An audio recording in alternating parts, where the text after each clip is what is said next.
কাল অন্য কেউ এসে গবেষণা করবে, বলবে এটা ভুল। যে কেউ কিছু বললেই হলো না। আপনি কি হাওয়ায় কথা বলছেন? মানে চলুন, আপনি বলছেন যে এটা ভুল। আমি বলছি না, কিন্তু হোয়াটসঅ্যাপে তো 20,000 মেসেজ আসে ভাই। এমন কিছু চিহ্ন দিয়ে দেব যাতে আপনি বুঝতে পারেন। তাহলে কি আমি মিথ্যা বলছি? আমার নাম আদিল আমির। আমি এক মসিহি পরিবারের সন্তান। স্যার, আমি আপনার ভিডিও সবসময় শুনি এবং খুব লাইকও করি। হিন্দুদের সম্পর্কে আপনার অনেক প্রশ্নের উত্তর সঠিক হয়, ভালোও লাগে, তাই লাইকও দিই। কিন্তু আপনি চ্যালেঞ্জ করেছেন যে পবিত্র বাইবেল ভুল, অর্থাৎ তাতে পরিবর্তন করা হয়েছে। আমি জিজ্ঞাসা করতে চাই, কোন দিক থেকে পবিত্র বাইবেল ভুল? আপনি কি আমার ক্যাসেট দেখেননি? না স্যার, মাফ করবেন। আমি প্রায়ই সাদৃশ্যের বিষয়ে কথা বলি, কিন্তু কখনো কখনো বাধ্য হয়ে আমাদের অন্য বিষয় নিয়েও কথা বলতে হয়। আমি একটা বক্তৃতা দিয়েছিলাম, একটা ডিবেট ইউএসএতে ডক্টর উইলিয়াম ক্যাম্বেলের সাথে। তিনি একটা বই লিখেছেন যে কোরআন মজিদে 38টি বৈজ্ঞানিক ভুল আছে। 8 বছর পর্যন্ত কোনো মুসলমান উত্তর না দেওয়ায় আমাকে ডাকা হয়েছিল। তাই আমি ইউএসএ গিয়েছিলাম। ওই ইউএসএ যে পাকিস্তানিরা যান, আমি যে ডিবেট করতে আর আপনারা যান ঘুরতে মজা করতে। তো আমি ইউএসএতে গিয়েছিলাম শিকাগোতে, আর সেটার বিষয়বস্তু ছিল বিজ্ঞানের আলোকে বাইবেল ও কোরআন। ওই বক্তৃতাটা দেখলে দেখবেন তাতে আমি অনেক ভুল বের করেছি, অনেক। আপনি নমুনা চান? আচ্ছা, আপনি যদি বাইবেলের প্রথম বই পড়েন, old testament, book of Genesis, অধ্যায় 1, তার ভিতরে শুরুতে আছে, প্রথম অধ্যায়ের ভেতরে, যে শুরুতে ঈশ্বর ছিলেন এবং ঈশ্বর আলোক সৃষ্টি করলেন। প্রথম দিনে ঈশ্বর আলোক সৃষ্টি করলেন, অর্থাৎ ঈশ্বর আলোকে সৃষ্টি করলেন প্রথম দিনে, আর তৃতীয় দিনে সৃষ্টি করলেন সূর্যকে। আলো কোথার থেকে আসে? আসমান থেকে। আসমান থেকে আলো আসে? এখন আসমানে আলো আছে? সূর্য থেকে আসে। সূর্য থেকে আসে। চাঁদের আলো সূর্য থেকে আসে, তাই না? তাহলে আলো এলো প্রথম দিনে আর সূর্য এলো তৃতীয় দিনে। এটা ঠিক না ভুল? স্যার, আমি এটা বলতে চাইছি যে আপনি বলেন পবিত্র বাইবেল বদলে গেছে। সেটাই তো বলছি। কোন দিক থেকে বদলে গেছে? সেটাই তো আমি বলছি। আপনার যদি সামান্য জ্ঞান থাকে তাহলে বুঝবেন, যদি আলো প্রথম দিনে আসে তাহলে সূর্যও তো প্রথম দিনে আসা উচিত, তাই না? সূর্য আসছে তৃতীয় দিনে, সৃষ্টিকর্তা সূর্য বানালেন তৃতীয় দিনে আর আলো বানালেন প্রথম দিনে। এটা বৈজ্ঞানিকভাবে ভুল, বুঝলেন? তারপর আপনার বাইবেলে লেখা আছে যে আল্লাহ, দুঃখিত, সৃষ্টিকর্তা ঈশ্বর তৃতীয় দিনে বানালেন সূর্য, যা আলোওয়ালা, এবং চাঁদ, যার আলো ছোট। এটাও ভুল। চাঁদের তো নিজের আলোই নেই। আজকের বিজ্ঞান বলে যে চাঁদের নিজস্ব কোনো আলো নেই। চাঁদের আলো হলো প্রতিফলিত আলো। কোরআনে লেখা আছে সূর্যের আলোকে বলা হয়েছে সিরাজ, দিয়া আর ওয়াহাজ, মানে টর্চ, উজ্জ্বল মহিমা, প্রদীপ। আর চাঁদের আলোকে বলা হয়েছে নূর বা মুনির, যার অর্থ ধার করা আলো বা প্রতিফলিত আলো। সুতরাং বিজ্ঞান বলে কোরআনে কোনো ভুল নেই, কিন্তু বাইবেলে ভুল আছে। বুঝতে পারলেন? এর উপর আমি 2 ঘন্টা, 3 ঘন্টা, 4 ঘন্টা বক্তৃতা দিতে পারি। বুঝতে পেরেছেন? স্যার, আমি একদমই বুঝতে পারিনি। আমি এটা বলতে চাইছি, আমার প্রশ্ন হলো, যদি কাল কেউ উঠে পবিত্র বাইবেল সম্পর্কে কিছু বলে, যেমন আপনি বলেন সূর্যের কথা, ঠিক আছে, সৃষ্টিকর্তা প্রথম দিনে আকাশ এবং পৃথিবী সৃষ্টি করেছেন, কিন্তু তখন তো বাইবেলের সূর্যের কোনো উল্লেখ নেই। এখন যদি কেউ এসে বলে যে প্রথম দিনে সৃষ্টিকর্তা সূর্যও সৃষ্টি করেছেন, তাহলে? আরে ভাই সাহেব, আমি আপনাকে রেফারেন্স দিচ্ছি, যে কেউ বললেই হলো নাকি? আপনি বাইবেল পড়েছেন? আপনি বাইবেল পড়েছেন? না, পড়িনি, কিন্তু শুনেছি অনেক। পড়েননি, কিন্তু আমি পড়েছি এবং আমিই বলছি। তার মানে আপনি ঠিক না আমি ঠিক? আমি বাইবেল পড়েছি, আমি বাইবেলের রেফারেন্স দিচ্ছি। যে কেউ কিছু বললেই হলো না। আপনি কি হাওয়ায় কথা বলছেন? বাইবেলের জেনেসিস, আপনি হয়তো জেনেসিস সম্পর্কে শোনেননি। জেনেসিস শুনেছেন? না। শোনেননি, তাই না? খ্রিস্টানরা বাইবেল পড়ে নাকি? যদি না পারেন তাহলে অন্তত যার জ্ঞান আছে তার কথা তো মানুন। আপনার বড় বড় পাদ্রীদের সাথে আমার ডিবেট হয়েছে, ঠিক কি না? আপনার জ্ঞান নেই, কিন্তু আমি পাদ্রীকে হারিয়েছি, তাহলে তো স্বীকার করা উচিত, হ্যাঁ কি না? না স্যার, আমি কখনো আপনার কোনো ডিবেট কোনো পাদ্রীর সাথে শুনিনি। হ্যাঁ, ডিবেট শুনেননি তো এটা কি আমার ভুল? আপনি গুগল করুন, ইউটিউব জানেন তো? জি। তাদের সিনেমা দেখেন?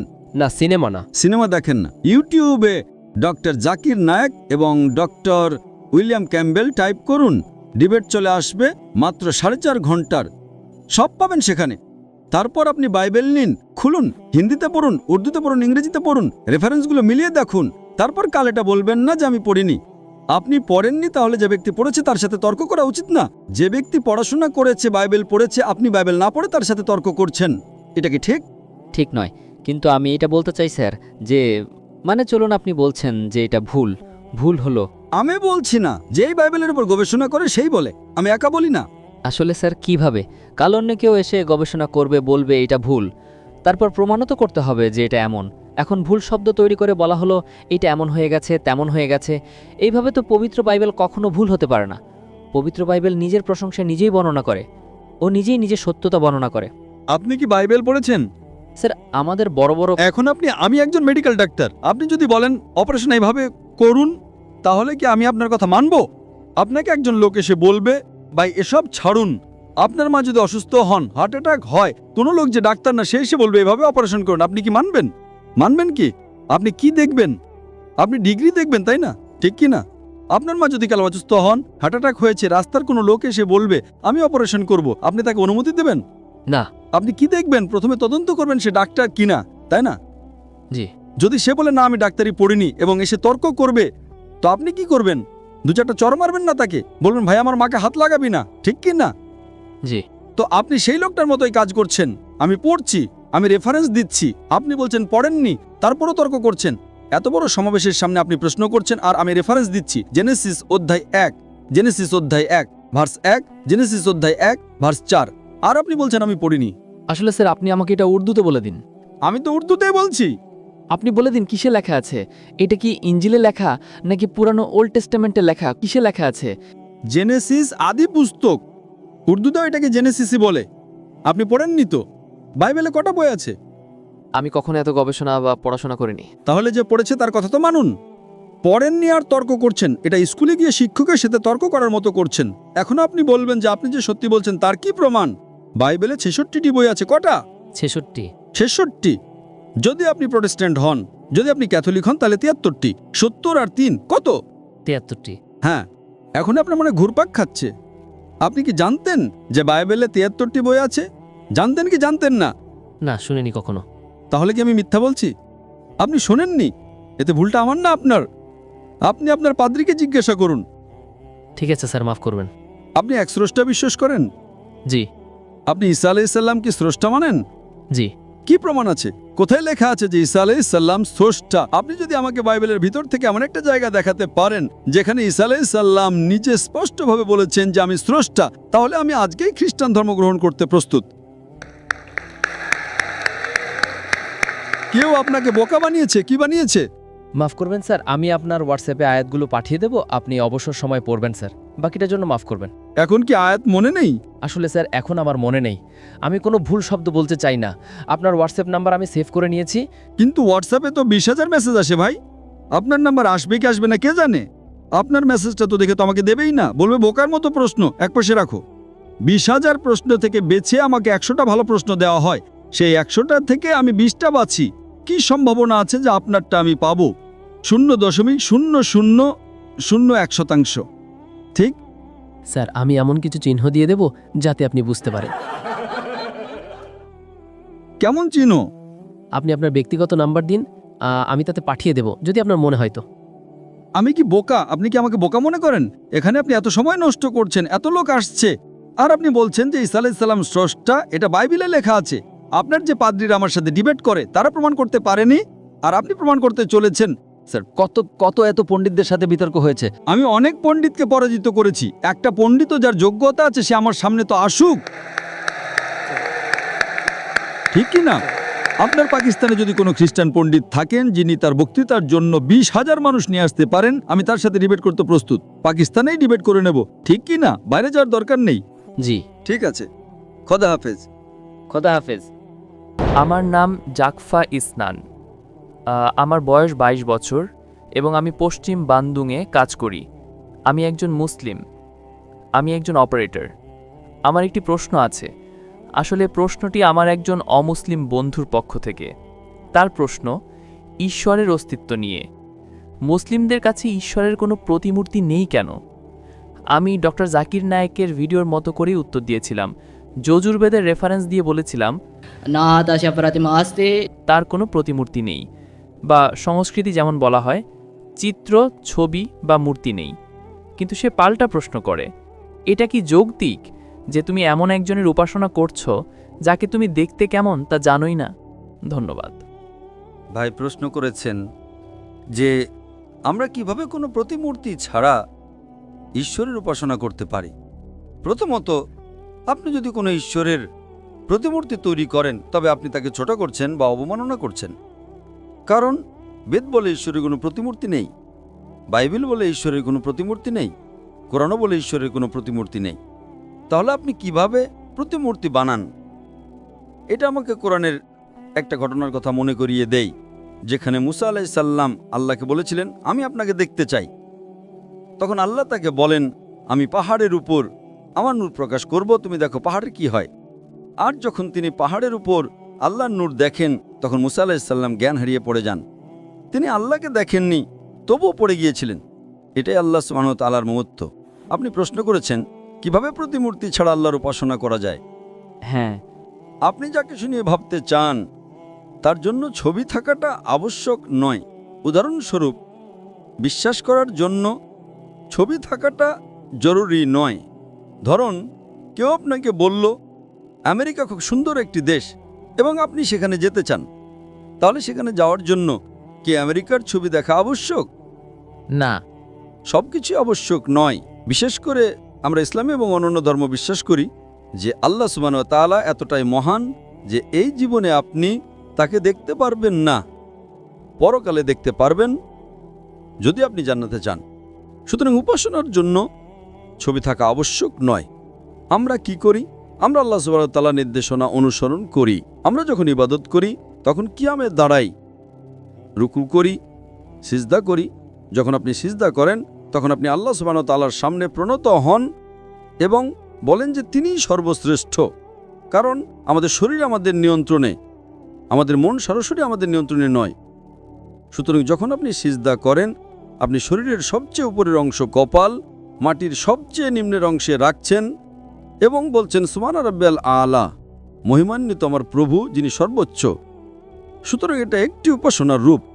যখন আমরা আল্লাহ সুবহানাহু ওয়া তাআলার উপাসনা করি, আমরা আল্লাহ সুবহানাহু ওয়া তাআলার বাণী পুনরাবৃত্তি করি, আলহামদুলিল্লাহি রাব্বিল আলামিন। সমস্ত প্রশংসা আল্লাহর, যিনি বিশ্বজগতের প্রতিপালক।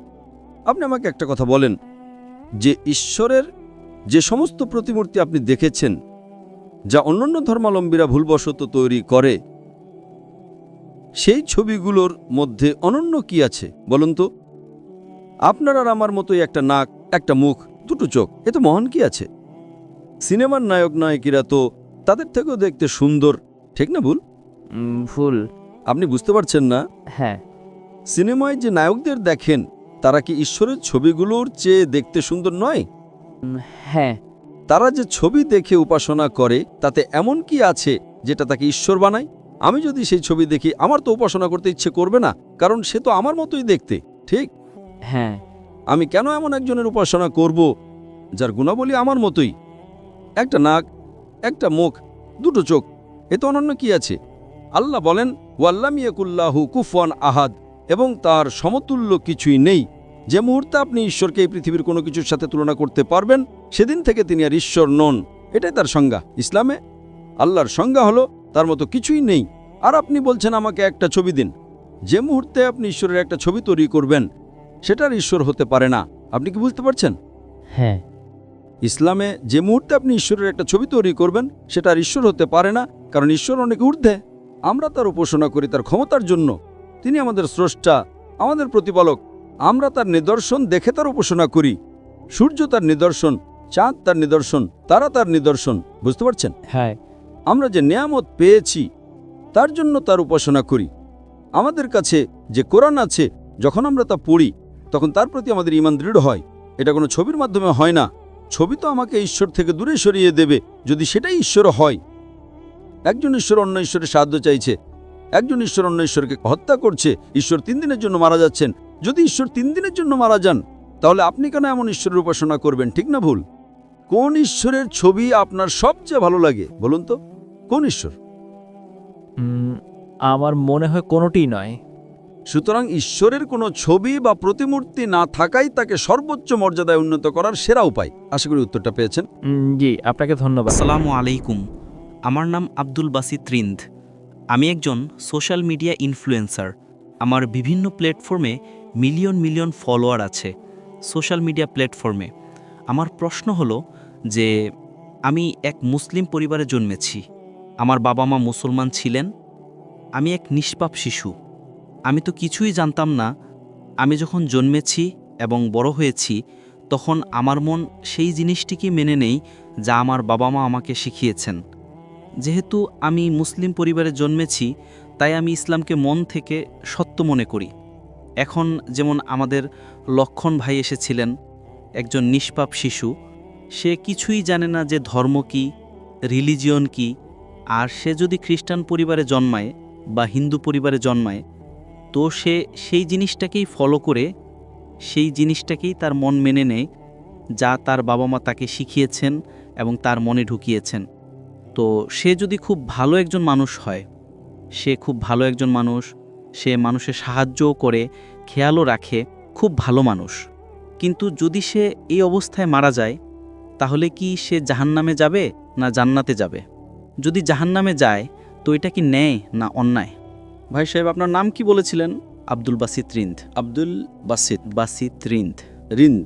রিন্দ একটি বেলুচি জাতি। রিন্দ। জি, রিন্দ। আব্দুল কাদির ইসলাম আব্দুল বাসিত। হুম। শেখ আব্দুল বাসিত ভালো কারি ছিলেন, মাশাআল্লাহ। ভাই আব্দুল বাসিত খুব ভালো প্রশ্ন করেছেন। বলেছেন, আমি মুসলিম পরিবারে জন্মেছি, আমার বাবা মা মুসলমান ছিলেন, আলহামদুলিল্লাহ আছেন। না, আপনি ছিলেন বলেছেন, কিন্তু ভুল হয়ে গেছে। মুসলমান আছেন, যা তারা শিখিয়েছেন আমি কবুল করেছি। আমার লক্ষণ ভাই হিন্দু ছিলেন, হিন্দু হয়ে গেছেন। আব্দুল বাসিত বলেছেন, যা আমার বাবা মা বলেছেন আমি মেনে নিয়েছি। আব্দুল বাসিত সাহেব, যদি আপনার বাবা মা আজ বলেন 2 আর 2 5, আপনি মানবেন? মানব না। তো এই বলা যে যা বাবা মা বলেছেন আমি মেনে নিয়েছি, সঠিক নয়।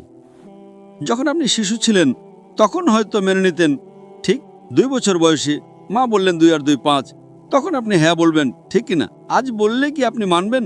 মানব না।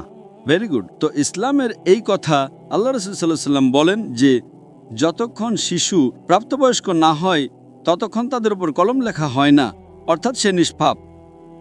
যদি লক্ষণ যে এখন প্রাপ্তবয়স্ক 25 বছর, 30 বছর, 35 বছর, জানি না, এখান থেকে দূরে দেখা যাচ্ছিল না, কিন্তু প্রাপ্তবয়স্ক তো, তাই না?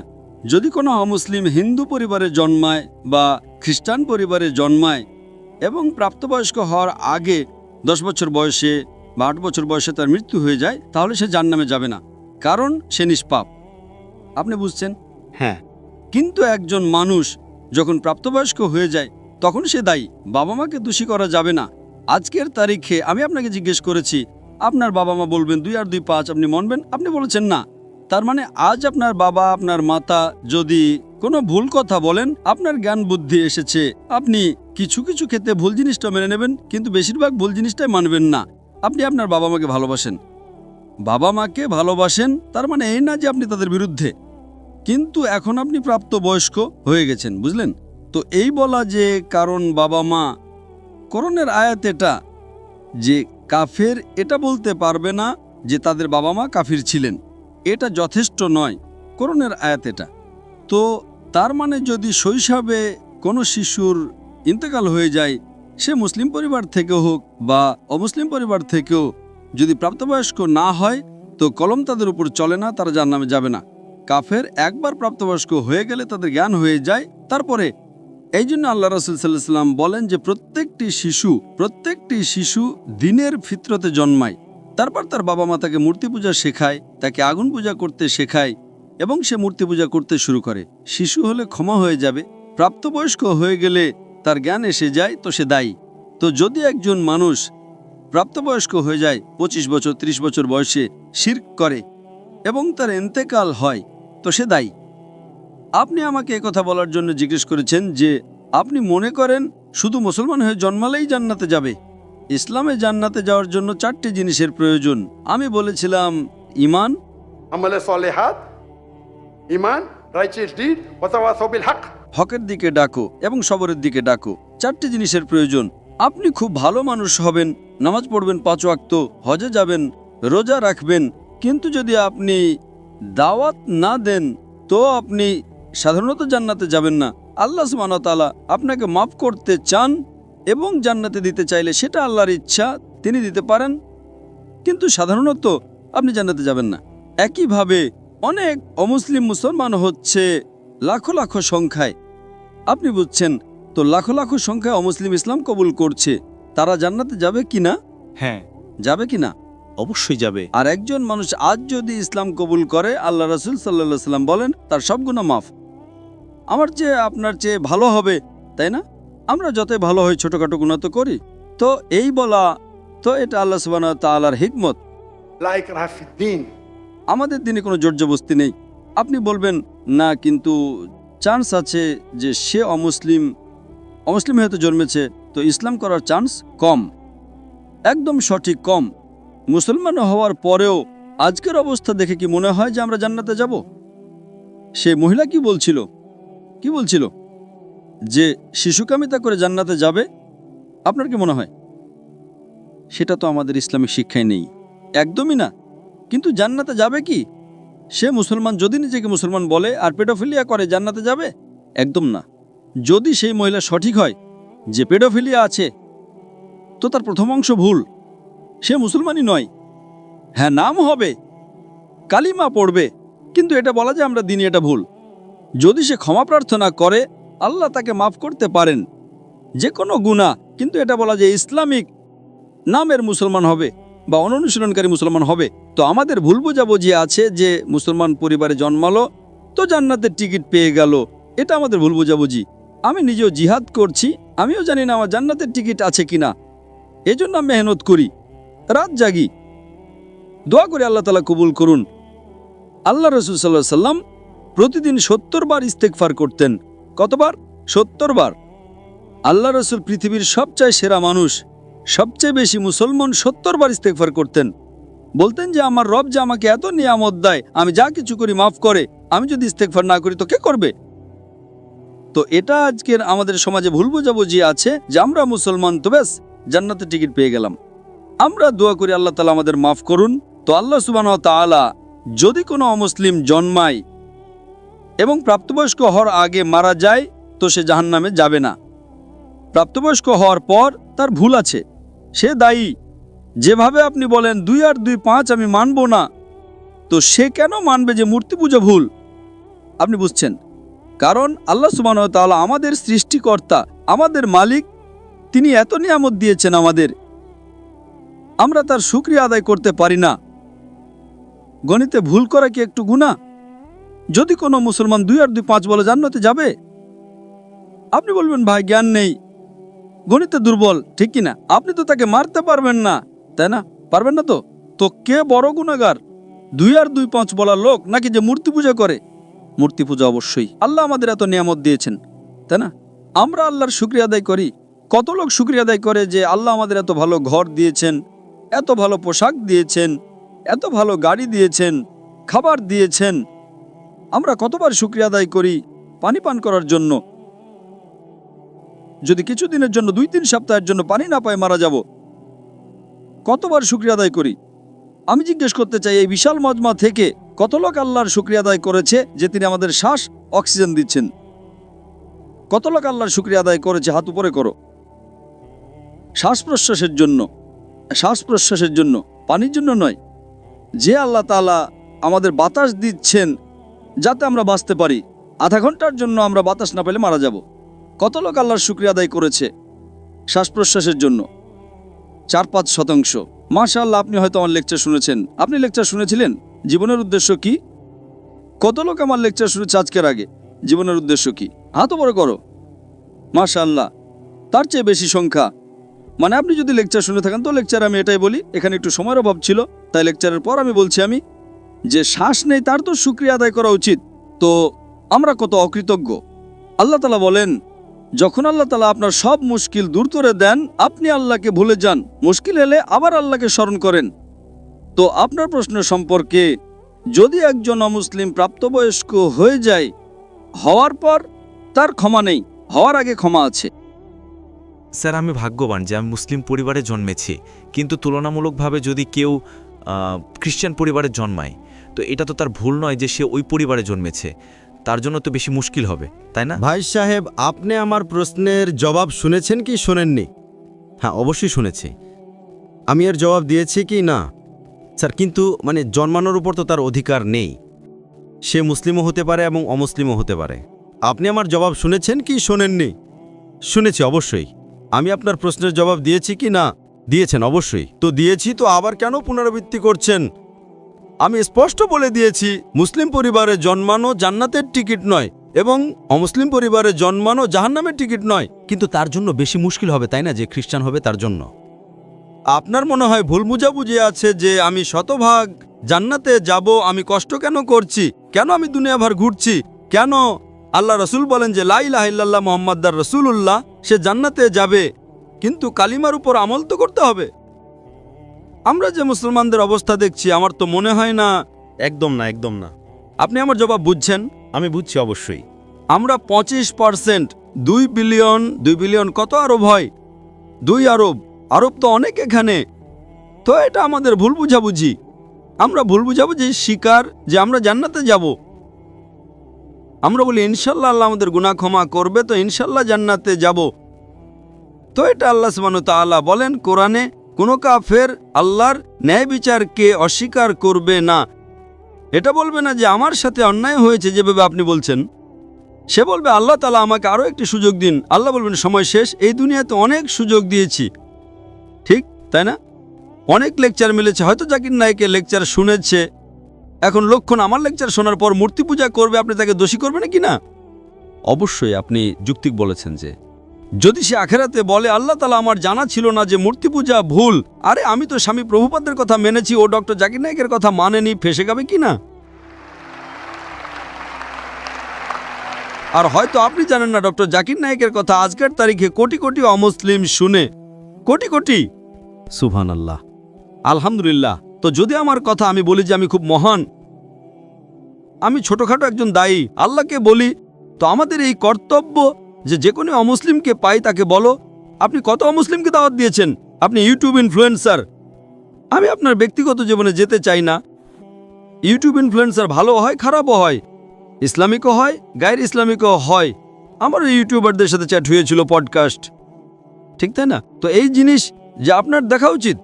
আপনি ইউটিউবার, আমিও ইউটিউব ইনফ্লুয়েন্সার। আপনার কত মিলিয়ন আছে ফেসবুকে? টিকটক पे 3.7 মিলিয়ন। টিকটক তো আমাকে ব্যান করে দিয়েছে, কারণ আমি আমার চীনা ভাইদের পক্ষ থেকে কি করেছি, আমাকে ব্যান করে দিয়েছে। তো এক মোটে গভর্নরের ছেলে, আমার ছেলে পরশু আমার ভিডিও নিয়েছে, পডকাস্ট নিয়েছে, বলল আব্বা 1.5 মিলিয়ন পৌঁছে গেছে, মর্নিংয়ে আউট। বললো আরে সরিয়ে দিয়েছে কেন? আমি বললাম ভাই টিকটক আর আমার শত্রুতা, আমার টিকটকের সাথে শত্রুতা নেই, টিকটকের আমার সাথে শত্রুতা আছে। আপনি বুঝলেন তাই না? আপনার 1.5 মিলিয়ন কয়েক ঘন্টার মধ্যে, তাদের ছেলের 1.5 মিলিয়ন টিকটকে ফলোয়ার অনেক, কিন্তু ভিডিও সরিয়ে দিয়েছে।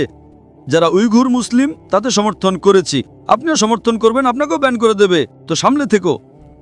আপনি বুঝলেন তাই না? অবশ্যই। আচ্ছা, আমি তো টিকটকের নই। আপনার ফেসবুকে কত ইনফ্লুয়েন্সার আছে, কত ফলোয়ার আছে? ফেসবুকে প্রায় 1.5 লাখ হতে চলেছে। 1.5 লাখ হতে চলেছে। আমার এখনই 24 মিলিয়ন হয়েছে 2 দিন আগে, আলহামদুলিল্লাহ। 24 মিলিয়ন। তো আমিও সোশ্যাল মিডিয়া ইনফ্লুয়েন্সার, তাই না? অবশ্যই। আপনার ইউটিউবে কত? ইউটিউবে 265,000। 265,000, মাশাআল্লাহ। আমার 4 মিলিয়ন এখনই হয়ে গেছে 2 দিন আগে। মাশাআল্লাহ। আমিও ইউটিউব ইনফ্লুয়েন্সার, তাই না? অবশ্যই। তো আমার পেশা হলো YouTube influencer, Facebook influencer, social media influencer, lecture influencer, মানুষকে আল্লাহর দিকে প্রভাবিত করা, ঠিক কি না? অবশ্যই। এখন আপনার ইউটিউব ইনফ্লুয়েন্সার হওয়ার বিষয়টা কি? Influencing towards what? Blogging. Blogging.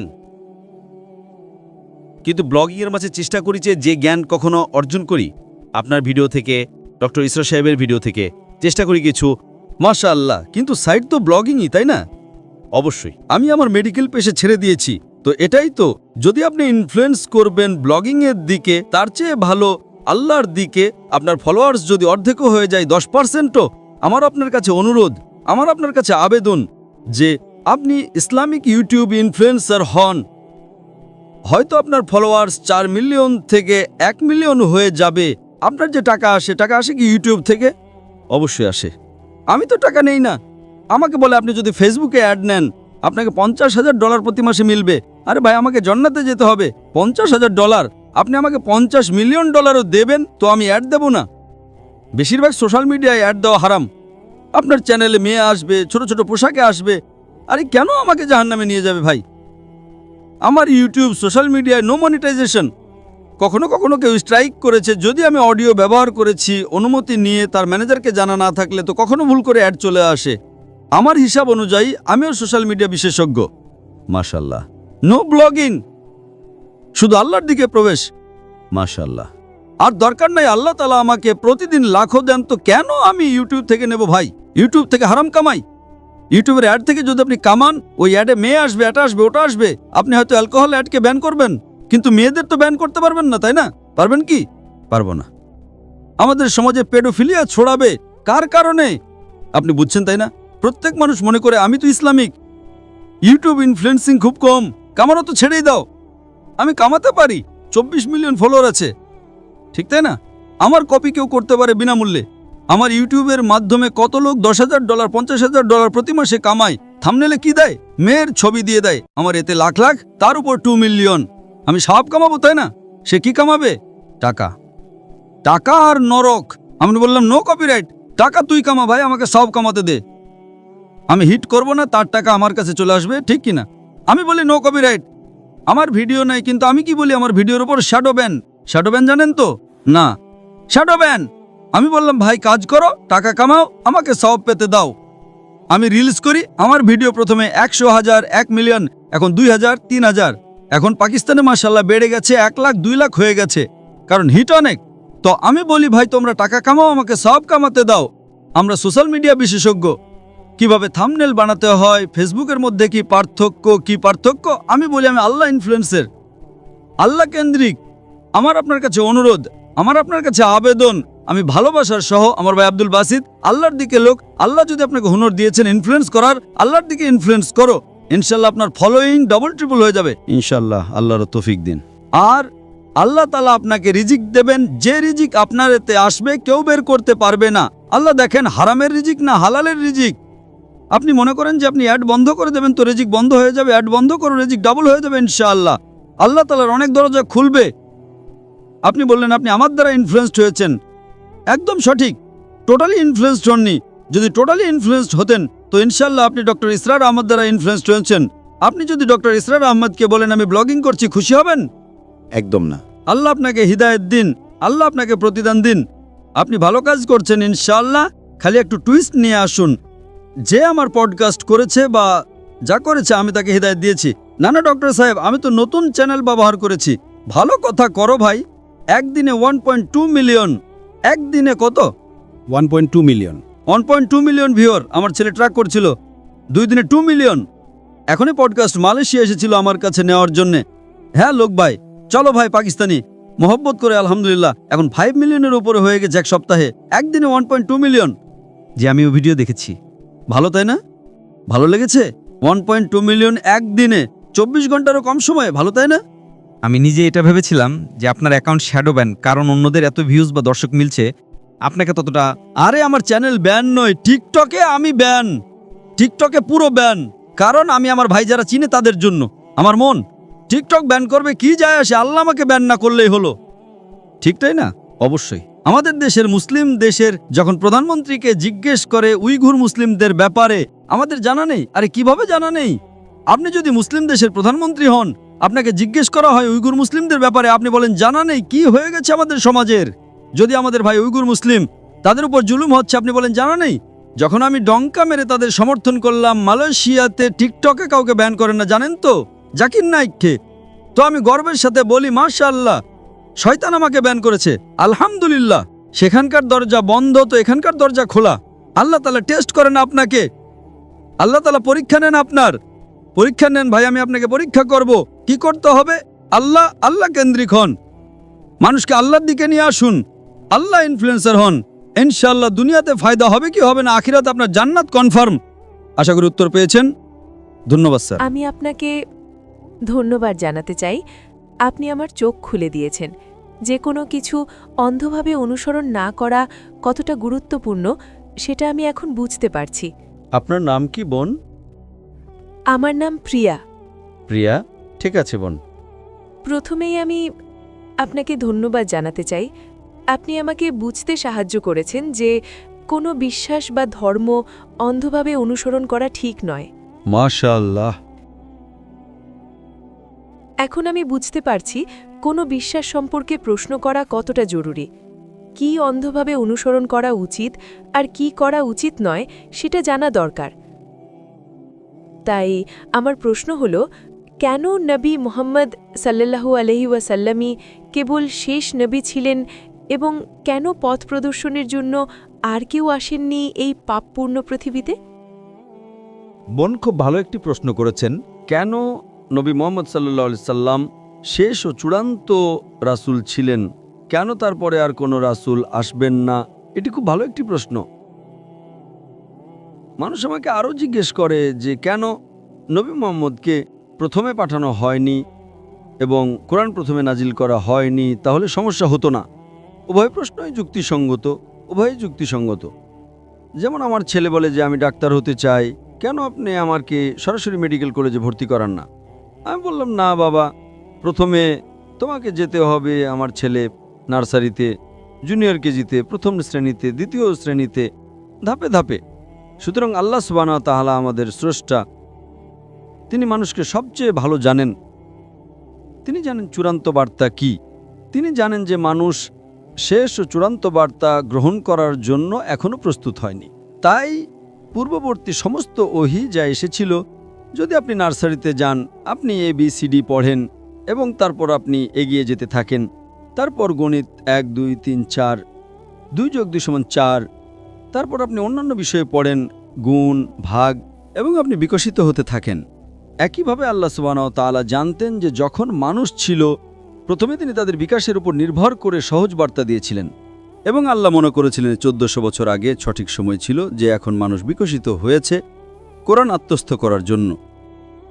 কিন্তু কোরআনের সৌন্দর্য হলো আল্লাহ জানতেন যে মানুষ আরও বিকশিত হবে, কিন্তু নিম্নতম প্রয়োজনীয়তা ছিল কোরআন গ্রহণের 1400 বছর আগে। মানুষ সহস্র সহস্র এবং লক্ষ লক্ষ বছর ধরে আছে, আল্লাহু আলাম, আমরা জানি না। তাহলে আল্লাহ কি করলেন?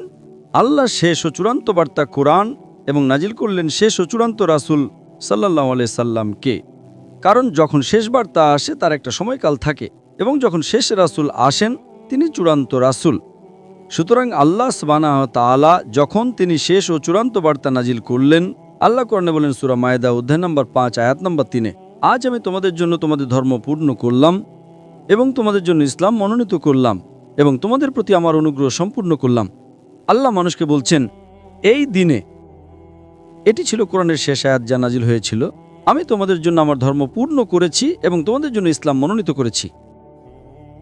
এখন আল্লাহ ধর্ম পূর্ণ করার পর নতুন কিছু যোগ করা যাবে না, কিছু বাদ দেওয়া যাবে না। যদি কিছু যোগ করা হয় তার মানে আগেরটি সম্পূর্ণ ছিল না। ঠিক আল্লাহ 5টি 10টি আঙুল দিয়েছেন, যদি আপনি 11টি যোগ করেন তবে এটি সম্পূর্ণ নয়। তাই আল্লাহ দিন পূর্ণ করেছেন এবং শেষ ও চূড়ান্ত ওহী কোরআন, শেষ ও চূড়ান্ত রাসূল মুহাম্মদ সাল্লাল্লাহু আলাইহি ওয়াসাল্লামের মাধ্যমে। এটা কোথায় উল্লেখ করা হয়েছে? যেমন আমি আমার বক্তব্যে বলেছি, সূরা আহজাব অধ্যায় নম্বর 33 আয়াত নম্বর 40-এ, মা কানা মুহাম্মাদুন আবা আহাদিম মিন রিজালিকুম ওয়ালাকিন রাসূলুল্লাহ ওয়া খাতামিন নবিয়্যিন ওয়া কানা আল্লাহু বিকুল্লি শাইইন আলিমা, যে নবী মুহাম্মদ সাল্লাল্লাহু আলাইহি সাল্লাম তোমাদের কোনো পুরুষের পিতা নন, তবে তিনি আল্লাহর রাসূল এবং নবীদের মোহর। এখন যখন আল্লাহ শেষ ও চূড়ান্ত বার্তা নাজিল করলেন, মানুষ বিকশিত হতে থাকে এবং আমরা কোরআন আরও ভালোভাবে বুঝি। বিজ্ঞান উন্নত হয়েছে, আমরা এখন যেভাবে কোরআন বুঝি, আমরা কোরআনের কিছুটা ভালো বুঝি কারণ বিজ্ঞান উন্নত হয়েছে, কিন্তু বার্তা একই। এখন যেহেতু বার্তা পরিবর্তন হবে না, তাই আমাদের কোনো রাসূলের প্রয়োজন নেই। তাহলে আল্লাহ কি করেন? আল্লাহ মুসলিমদের বলেন, মুসলিম উম্মাহকে বলেন যে এখন তোমাদের দায়িত্ব যে বার্তা পৌঁছে দেওয়া। এবং আমি আমার আলোচনায় বলেছি, আল্লাহ সূরা ইমরান অধ্যায় নম্বর 3 আয়াত 110-এ বলেন, তোমরা সর্বোত্তম জাতি, মানুষের কল্যাণের জন্য আবির্ভূত হয়েছ। সুতরাং যেহেতু আর কোনো রাসূল আসবেন না, কারণ যদি কোনো রাসূল আসেন তাহলে একটি বার্তা থাকতে হবে। সুতরাং ওলামারা, দায়ীরা, যাদের অগাধ জ্ঞান আছে, এবং দায়ীরা যারা বার্তা পৌঁছে দেন, তারাই মশাল বাহক, তারা বার্তা পৌঁছে দেন মানুষকে বোঝানোর জন্য। তাই আমাদের দায়িত্ব বিশ্বের বিভিন্ন প্রান্তে যাওয়া এবং সমগ্র মানব জাতির কাছে বার্তা পৌঁছে দেওয়া। তাই কেউ বলতে পারবে না যে বার্তা আমাদের কাছে পৌঁছায়নি। এখন একবার চূড়ান্ত বার্তা সেখানে থাকলে আল্লাহ একটা সময়কাল দেন। আমরা জানি না পৃথিবী কবে শেষ হবে, তার একটা সময়কাল আছে। আমরা জানি না, আল্লাহ জানেন। কবে পৃথিবী শেষ হবে কেবল আল্লাহই জানেন। কিন্তু পৃথিবী ধ্বংসের কিছু আলামত আছে। হাদিসে ছোট আলামত এবং বড় আলামত আছে। ছোট আলামতের মধ্যে আমার ফেসবুক পেজে আমি 87টি ছোট আলামত এবং 10টি বড় আলামত দিয়েছি। ছোট আলামতের মধ্যে প্রথম আলামতগুলোর মধ্যে একটি হলো পৃথিবী ধ্বংসের, ছোট আলামত হলো শেষ ও চূড়ান্ত রাসূল নবী মুহাম্মদ সাল্লাল্লাহু আলাইহি ওয়াসাল্লামের আগমন। এটি একটি ছোট আলামত যে এখন পৃথিবী শেষ হতে যাচ্ছে। কিন্তু কত সময় লাগবে আল্লাহু আলাম, 100 বছর, 200 বছর, 1000 বছর, 10,000 বছর, আমরা জানি না। সুতরাং এটি ছিল প্রথম ছোট আলামত, শেষ ও চূড়ান্ত রাসূলের আগমন। পৃথিবী ধ্বংসের প্রথম কয়েকটি আলামত, প্রাথমিক আলামত হলো মুহাম্মদ সাল্লাল্লাহু আলাইহি ওয়াসাল্লামের আগমন। তারপর আরও অনেক আলামত আছে, আপনারা আমার ফেসবুকে যেতে পারেন। তারপর বড় আলামতগুলো শুরু হবে। সুতরাং আল্লাহ নতুন কোনো রাসূল পাঠাননি, কারণ কোরআন হলো শেষ ও চূড়ান্ত বার্তা। নতুন কোনো বার্তা নেই, নতুন কোনো রাসূল নেই, কিন্তু আল্লাহ নিশ্চিত করেছেন যে তিনি মুসলিম উম্মাহকে বলেছেন যে আমাদের অন্যদের কাছে বার্তা পৌঁছে দিতে হবে, এবং তিনি বলেছেন যে মুসলমানের জন্য সবচেয়ে ভালো পেশা হলো একজন দায়ীর, যা আমি আমার আলোচনায় টাচ করেছি। নবী মুহাম্মদ সাল্লাল্লাহু আলাইহি ওয়াসাল্লাম ছিলেন শেষ রাসূল, এবং আমি আমার আলোচনায় বলেছি যেহেতু তিনি ছিলেন শেষ রাসূল, তিনি ছিলেন রাহমাতুল লিল আলামিন। যদি না হতেন তাহলে তিনি কেবল আরববর্ষের রহমত হতেন। ঠিক, যদি আরেকজন রাসূল আসতেন তাহলে হয়তো তিনি কেবল একদল মানুষের জন্য হতেন, সম্ভবত আরববর্ষের জন্য। মনে করেন কোরআন হয়তো 100 বছর, 1000 বছর, 2000 বছরের জন্য, আমরা জানি না। সুতরাং যেহেতু আল্লাহ বলেছেন এটি শেষ ও চূড়ান্ত ওহী এবং নবী মুহাম্মদ সাল্লাল্লাহু আলাইহি ওয়াসাল্লাম শেষ ও চূড়ান্ত রাসূল, তাই এটি সমগ্র মানবজাতির জন্য। এই কারণে নবীর মর্যাদা অনেক উঁচুতে। যেহেতু তার মর্যাদা উঁচুতে এবং বার্তাটি উঁচুতে, আপনি রূপান্তরটা আরও দ্রুত দেখতে পাচ্ছেন। আজ পৃথিবীতে মানব জনসংখ্যার 25%-রও বেশি মুসলমান। আজ পৃথিবীতে সবচেয়ে অবহেলিত মানুষ হলো মুসলমানরা। পৃথিবীতে সবচেয়ে বেশি টার্গেট করা মানুষ হলো মুসলমানরা। সবচেয়ে বেশি সমালোচিত মানুষ হলো মুসলমানরা। সবাই আমাদের বিরুদ্ধে, তবুও বার্তা পৌঁছে যাচ্ছে। এটি শেষ সময় বোন। সুতরাং যেহেতু এটি শেষ সময়, তাই নতুন আর কোনো রাসূল আসবেন না, কিন্তু বার্তার শক্তি এতই প্রবল এটি বিশ্বের অনেক মানুষকে অন্তর্ভুক্ত করছে। আগের যারা ধর্মগ্রহণ করেছিল, খ্রিস্টান ধর্ম ইত্যাদি, তারা কেবল নামমাত্র ছিল। আজ পৃথিবীতে যখন মানুষ খ্রিস্টান বলে, তারা খ্রিস্ট ধর্ম পালন করে না। যেসব মানুষ ধর্ম পালন করে, ব্যবহারিকভাবে কোনো ধর্ম পালন করে, 1 নম্বরে আছে ইসলাম। সুতরাং বোন, মূল উত্তর হল যেহেতু বার্তাটি শেষ, তাই রাসূলকেও শেষ হতে হবে। কিন্তু বার্তাটি এতই শক্তিশালী এবং রাসূল এতই প্রেমময়, এতই শক্তিশালী, এতই সার্বজনীন, যেটি বিশ্বকে পরিবর্তন করছে। আশা করি প্রশ্নের উত্তর পেয়েছেন বোন। আপনাকে অনেক ধন্যবাদ। আর কোনো প্রশ্ন আছে বোন? হ্যাঁ, স্বাগতম। শুকরান। আমার শুধু শেষ প্রশ্ন আছে, কেনই বা আল্লাহ এই পৃথিবী সৃষ্টি করলেন আর আমাদের এই পরীক্ষার মধ্যে ফেললেন, যখন তাকে এটি শেষ করতে হবে, পৃথিবীকে আবার শেষ করতে হবে? বোন আরেকটি গুরুত্বপূর্ণ প্রশ্ন করেছেন যে আল্লাহ কেন এই পৃথিবী সৃষ্টি করলেন এবং কেন আমাদের এই পরীক্ষার মধ্যে ফেললেন যদি তাকে এটি শেষ করতে হয়। এই প্রশ্নের উত্তর দেওয়া হয়েছে সূরা জারিয়াত অধ্যায় নম্বর 51 আয়াত নম্বর 56।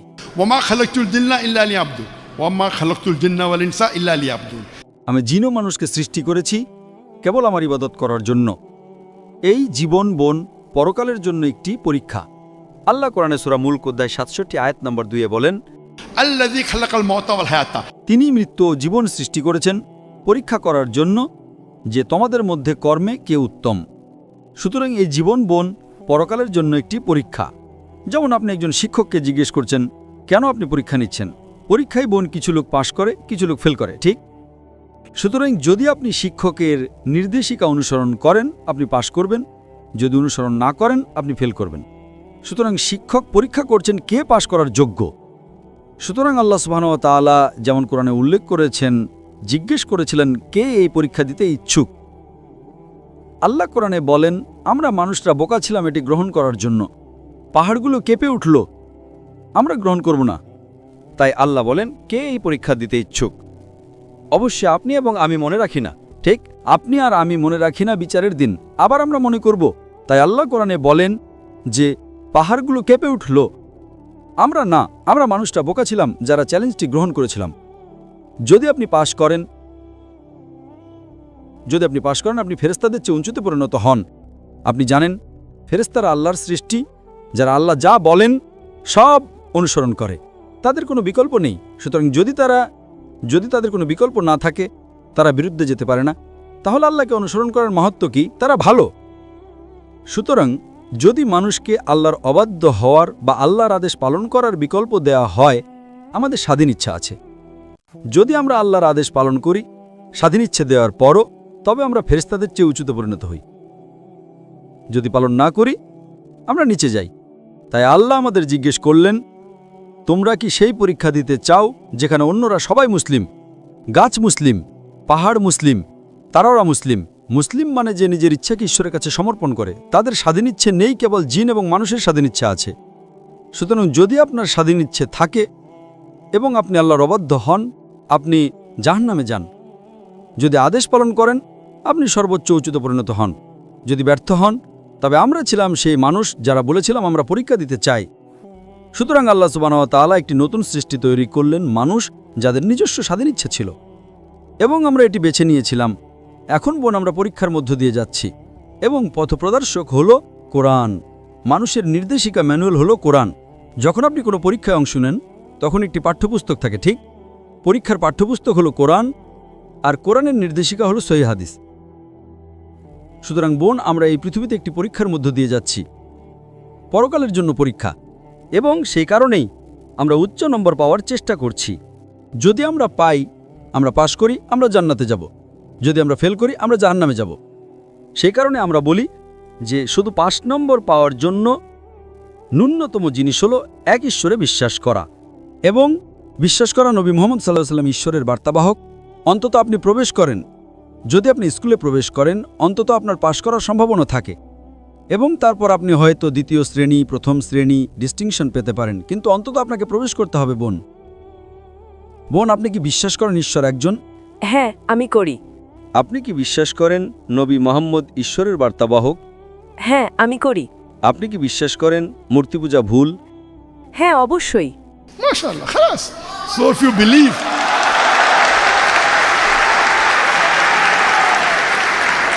সুতরাং যদি আপনি বিশ্বাস করেন যে ঈশ্বর একজন, এবং আপনি বিশ্বাস করেন মূর্তি পূজা ভুল, এবং আপনি বিশ্বাস করেন যে নবী মুহাম্মদ সাল্লাল্লাহু আলাইহি সাল্লাম আল্লাহর রাসূল, তবে আমার মতে আপনি একজন মুসলিম।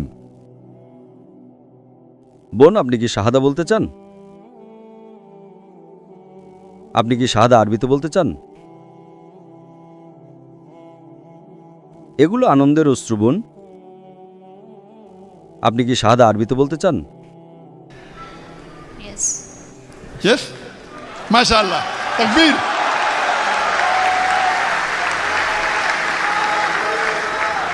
আশা করি কেউ আপনাকে জোর করছে না বোন। না। আপনি নিজ ইচ্ছায় গ্রহণ করতে চান। হ্যাঁ। সুতরাং নিশ্চিতভাবেই আপনার ইসলামের ব্যাপারে যথেষ্ট কিছু জ্ঞান থাকতে পারে। হ্যাঁ, আমার আছে। মাশাআল্লাহ বোন, আমি শুধু এটি আরবিতে বলবো আর আপনি তা পুনরাবৃত্তি করতে পারেন বোন। আশহাদু আল্লাহ, have the microphone close please. Allah, ashhadu Allah ilaha illallah wa ashhadu anna muhammadan abduhu wa rasuluhu. আমি সাক্ষ্য দিচ্ছি যে কোনো উপাস্য নেই আল্লাহ ছাড়া, এবং আমি সাক্ষ্য দিচ্ছি যে নবী মুহাম্মদ হলেন রাসূল এবং আল্লাহর বান্দা। তাকবীর, তাকবীর, তাকবীর। মাশাআল্লাহ বোন, আল্লাহ সুবহানাহু ওয়া তাআলা আপনাকে জান্নাতুল ফিরদৌস দান করুন, এবং সত্যি আপনি একটা বাহাদুরি পদক্ষেপ নিয়েছেন, এবং আল্লাহ সুবহানাহু ওয়া তাআলা আপনাকে আরও হেদায়েত দান করুন, এবং তিনি আপনাকে সাহায্য করুন। কারণ আমি বুঝতে পারছি মাশাআল্লাহ যে আপনি ইতিমধ্যেই অনেক জ্ঞান অর্জন করেছেন, এবং আপনার প্রশ্নগুলো ছিল খুবই বুদ্ধিমত্তার প্রশ্ন, এবং মাশাআল্লাহ আল্লাহ সুবহানাহু ওয়া তাআলা আপনাকে দিনের আরও বেশি জ্ঞান দান করুন। তিনি আপনার পিতামাতা, আপনার পরিবারের সদস্য এবং আপনার বন্ধুদের সঠিক পথ দেখাতে সাহায্য করুন বোন। জাযাকাল্লাহ খায়ের বোন। আপনাকে ধন্যবাদ। মাশাআল্লাহ। আমার নাম নওফল এবং আমি একজন টেকনিশিয়ান। আমার প্রশ্নটি সার্বজনীন ভ্রাতৃত্ব সম্পর্কিত। দিনে 5 ওয়াক্ত নামাজ পড়া, যাকাত দেওয়া, হজ পালন করার মতো ইসলামের পূর্ণাঙ্গ অনুসরণ কি শুধুমাত্র যুক্তি ও তর্কের উপর ভিত্তি করে করা সম্ভব? ধন্যবাদ। ভাই আপনার নাম কি? নওফল। আপনি কি মুসলিম নাকি অমুসলিম? আমি মুসলিম। মুসলিম? ভাই প্রশ্ন করেছেন, নামাজ এবং ইসলামের সমস্ত দিক কি সম্পূর্ণরূপে যৌক্তিক ভিত্তিতে পালন করা সম্ভব? হ্যাঁ, এটা নির্ভর করে আপনার যুক্তি কতটা শক্তিশালী তার উপর। আপনি কতটা যৌক্তিক। আমি যদি আপনাকে সার্জারি সম্পর্কে ব্যাখ্যা করি, আপনি কি বুঝবেন? আমি আমার সর্বোচ্চ চেষ্টা করব, কিন্তু আপনি কি সফল হবেন? আমি একজন ডাক্তার, আপনি কি পারবেন? না, তাই তো? তাহলে আপনি বুঝতে পারছেন না বলে আপনার মধ্যে কি ঘাটতি আছে নাকি যুক্তির মধ্যে ঘাটতি আছে? সমস্যাটা আপনার মধ্যেই। সাধারণভাবে হ্যাঁ, ইসলাম সবচেয়ে যৌক্তিক ধর্ম, কিন্তু আপনি যদি বলেন আমি কি ইসলামকে 100% যুক্তি দিয়ে অনুসরণ করতে পারি, তাহলে উত্তর হলো আপনার যুক্তি সীমিত ভাই। আল্লাহ সুবহানাহু ওয়া তাআলা অনেক ঊর্ধ্বে, তাই না? আমরা সবকিছু নাও বুঝতে পারি। আমার ক্ষেত্রে আমি এমন বিষয়গুলো প্রমাণ করার জন্য একটি যৌক্তিক বিশ্বাস ব্যবহার করি যা বোঝা কঠিন। উদাহরণস্বরূপ, আমি মানুষকে বলি যে আজ অবশ্য বিজ্ঞান যুক্তির জন্য একটা খুবই শক্তিশালী মাধ্যম, তাই না? বিজ্ঞান একটা শক্তিশালী মাধ্যম, যৌক্তিকতা সেখানে আছে। আল্লাহ অনেক জায়গায় বলেছেন যাতে তারা বুঝতে পারে। লাআল্লাকুম তাকিলুন। এর মানে হলো কোরআন মানুষকে প্রশ্ন করতে উৎসাহিত করছে। কোরআনে 332 বার এসেছে ওয়াকালু, তারা জিজ্ঞাসা করল, এবং 332 বার আল্লাহ তাআলা বলেছেন বলো। এটা একটা প্রশ্নোত্তর গ্রন্থ, এবং ইসলাম পৃথিবীর সবচেয়ে যৌক্তিক ধর্ম, কিন্তু আমাদের যুক্তি এখনো 100% ব্যাখ্যা করার মতো পর্যায়ে পৌঁছায়নি। যৌক্তিকতার দিক থেকে ইসলামের কাছাকাছিও কোনো ধর্ম নেই, কিন্তু আমার যুক্তি বলে যেহেতু মানুষ এখনো ততটা উন্নত নয়, আমার যুক্তি আমাকে বলে যে আপনি যদি কোরআন পড়েন তবে কোরআনের একটিও আয়াত পাবেন না যা প্রতিষ্ঠিত বিজ্ঞানের বিরুদ্ধে যায়, একটিও না। তবে কিছু আয়াত আছে যার উত্তর আমাদের কাছে নেই, কারণ আমরা এখনো ততটা উন্নত নই।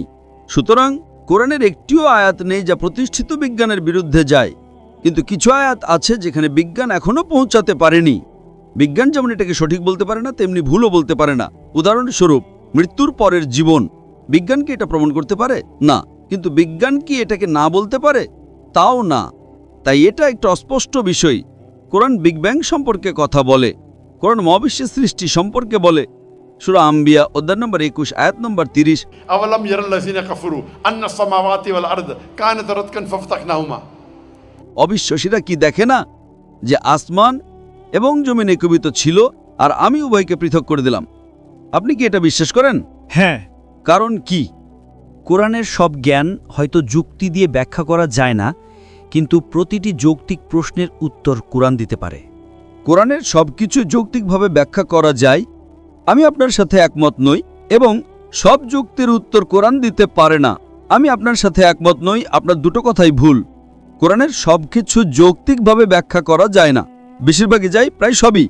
হ্যাঁ, আমি আপনাকে একটি উদাহরণ দিয়েছি। কোরআন মৃত্যুর পরের জীবন সম্পর্কে কথা বলে। হ্যাঁ, আমি তার উত্তরও দিয়েছি। আলহামদুলিল্লাহ, আমি বেশিরভাগ প্রশ্নের উত্তর দিয়েছি, কিন্তু আমি এমন যুক্তি ব্যবহার করি যা বিজ্ঞানের চেয়েও ঊর্ধ্বে। আমি মৃত্যুর পরের জীবন কিভাবে প্রমাণ করা যায় তার উপর একটা লেকচার দিয়েছি। এখন সময় আমাকে তা বলতে অনুমতি দেবে না। আমার একটা সহজ যুক্তি আছে, তারপর আমি একটা ভিন্ন লেভেলে যাই। আমার একটা যুক্তি হলো, আপনি যদি আজ বিজ্ঞানের ভিত্তিতে কোরআন অ্যানালিসিস করেন তবে দেখবেন কোরআনের 80% বিষয় 100% সঠিক বলে প্রমাণিত হয়েছে। সুতরাং যদি বিশ্লেষণ করেন তাহলে দেখবেন কোরআনের 80% কথা বিজ্ঞান দ্বারা 100% সঠিক বলে প্রমাণিত হয়েছে, আর বাকি 20% অস্পষ্ট, যা সঠিকও না ভুলও না। যেমন জিন, মৃত্যুকরের জীবন, জান্নাত ও জাহান্নাম। সুতরাং যখন কোরআনের 80% 100% সঠিক প্রমাণিত হয় আর 1% বা 0.1%ও ভুল প্রমাণিত হয় না, তখন আমার যুক্তি বলে যখন 80% 100% সঠিক এবং 20% অস্পষ্ট, যার মধ্যে 0.001%ও ভুল নেই, তখন আমার যুক্তি বলে ইনশাআল্লাহ সেই 20% সঠিক হবে। সুতরাং এটা একটা যৌক্তিক বিশ্বাস, এটা যৌক্তিকতার উপর ভিত্তি করে প্রতিষ্ঠিত। আমি অযৌক্তিক নয়, যদিও কোরআনের কিছু অংশ যুক্তি দিয়ে ব্যাখ্যা করা যাবে না, কিন্তু আমার যুক্তি বলে যে বিজ্ঞানও এটাকে ভুল প্রমাণ করতে পারে না। সুতরাং এটা একটা যৌক্তিক বিশ্বাস। অন্য কোনো ধর্মগ্রন্থ এমন দাবি করতে পারে না। অন্য সব ধর্মগ্রন্থে অসংখ্য বৈজ্ঞানিক ভুল, অসংখ্য যৌক্তিক সমস্যা এবং গাণিতিক ত্রুটি রয়েছে। বুঝতে পারছেন? হ্যাঁ। তাই ইসলাম সবচেয়ে যৌক্তিক ধর্ম, কিন্তু আমরা কি সবকিছু যুক্তি দিয়ে প্রমাণ করতে পারি? আমাদের যুক্তি এখনো সেই পর্যায়ে পৌঁছায়নি। তাই আমি একজন দায়ী হিসেবে অনেক কিছু ব্যাখ্যা করার চেষ্টা করি, কিন্তু 100% পারি না। আমরা মুসলিমরা যৌক্তিকতা প্রমাণ হয়েছে বলে অনুসরণ করি না, বরং আল্লাহ বলেছেন তাই অনুসরণ করি। আমাদের যুক্তি আল্লাহ বলেছেন তাই আমরা ঈমান এনেছি ও সত্য বলে মেনে নিয়েছি। আমি বুঝতে পারি বা না পারি, যতক্ষণ নিশ্চিত এটা আল্লাহর কালাম, আমি এটা অনুসরণ করব। জাস্ট বুঝতে পারছি না বলে অনুসরণ করব না। এর মানে হলো আমি একজন ভালো মুসলিম নই। কিন্তু ইসলাম সবচেয়ে যৌক্তিক ধর্ম, এটা সর্বোত্তম এবং বিজ্ঞানের চেয়ে অনেক উন্নত। বিজ্ঞান যা গতকাল 100 বছর বা 200 বছর আগে জেনেছে, আল্লাহ তা 1400 বছর আগেও বলে দিয়েছেন। তাই এটা অনেক উন্নত এবং একটি আয়াতও ভুল প্রমাণিত হয়নি। এই কারণেই কোরআন বিশ্বের সবচেয়ে যৌক্তিক গ্রন্থ, ইসলাম সবচেয়ে যৌক্তিক ধর্ম এবং মানবজাতির জন্য সবচেয়ে উপকারী। আশা করি উত্তরটা পেয়েছেন। আমি একজন ডিজাইনার। আমার একটি প্রশ্ন আছে। কোরআন এবং বাইবেলে অনেক মিল রয়েছে, যার মধ্যে নবীরাও অন্তর্ভুক্ত। কিন্তু বাইবেলে কেন এমন অনেক নবী আছেন যারা পথভ্রষ্ট হয়েছেন? উদাহরণস্বরূপ নবী দাউদ, যিনি ব্যভিচার করেছিলেন। এই গল্পটি কোথা থেকে এসেছে এবং কেন ইহুদি ও খ্রিস্টানরা এই পাপী নবীদের বিশ্বাস করে? আমি যদি ঠিক শুনে থাকি, আপনি কি নবী লূত আলাইহিস সালামের কথা বলছেন?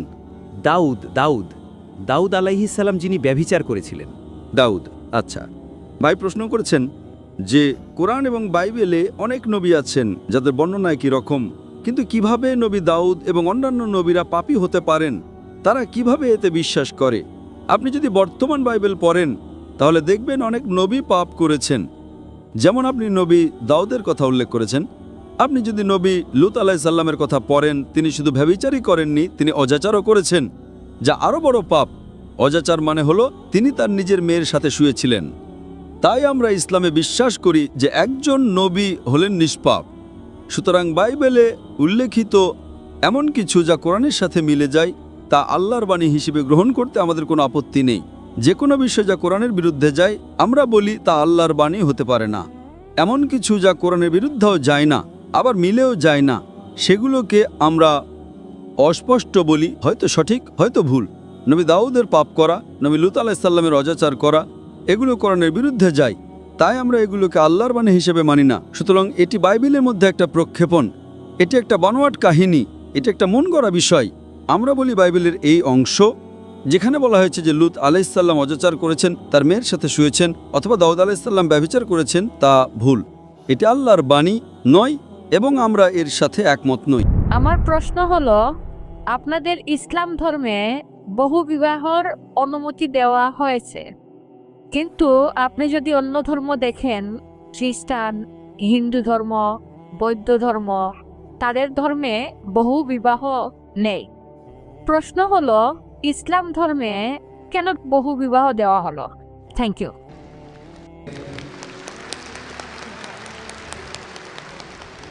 তবে ইসলামই হচ্ছে একমাত্র ধর্ম, আর কোরআনই একমাত্র ধর্মীয় গ্রন্থ এই পৃথিবীর বুকে যেটা বলছে একটা বিয়ে করতে। কোনো ধর্মগ্রন্থ নেই কোরআন ছাড়া।